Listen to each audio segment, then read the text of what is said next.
This man is being disrespected and slept on. I'm talking about Rams defensive coordinator Chris Shula, who Jacob Infante of Pro Football Network ranked as the number 26 defensive coordinator heading into the 2025 season. Wow. Here's Jacob Infante's reason for why Chris Shula is ranked 26. You can pause and read it if you like, but it's a bunch of BS. You can tell that Jacob Infante doesn't follow or watch the Rams closely at all. Because if he did, he would know that Chris Shula is the real deal. Chris Shula was a first-year defensive coordinator in the 2024 season, and he took over a young defense that just lost the GOAT, Aaron Donald, to retirement. So the Rams had to completely restructure and retool this defense into the new era, and had to rely heavily on many rookies and second-year guys on the defensive side of the ball who were still finding themselves within the league. If you want to only judge the first half of the 2024 season, then you might have a case, because this defense and the team in general struggled in the first half of the season with a lot of growing pains with young players, a lot of injuries,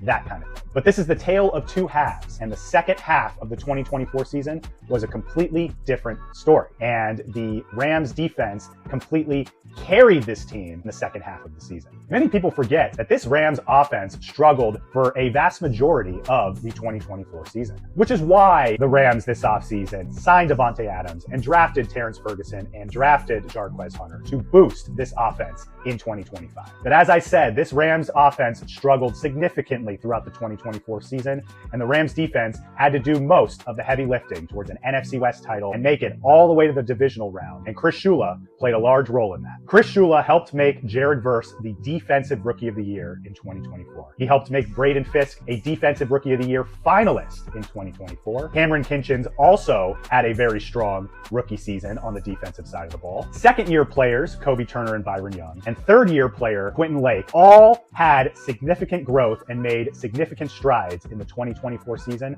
under Chris Shula's leadership. And this is just naming a small handful of players. Chris Shula has made a positive impact all throughout this young defense. So when I see Pro Football Network rank Chris Shula as the number 26th defensive coordinator in the league, I can't help but call BS on that, because Chris Shula is a very important part of this team. But you know what? Go ahead and keep sleeping on Chris Shula. Maybe then teams next offseason won't try to poach him away to be their next head coach, because there is no doubt in my mind that next offseason, teams that are looking for a new head coach will be interested in Chris Shula's services to fill those roles. But if he keeps getting slept on by the masses, then maybe he can stick around longer as the Rams defensive coordinator, something that myself and the rest of the Ramily would really love. Let me know your thoughts on all this, and as always, go Rams.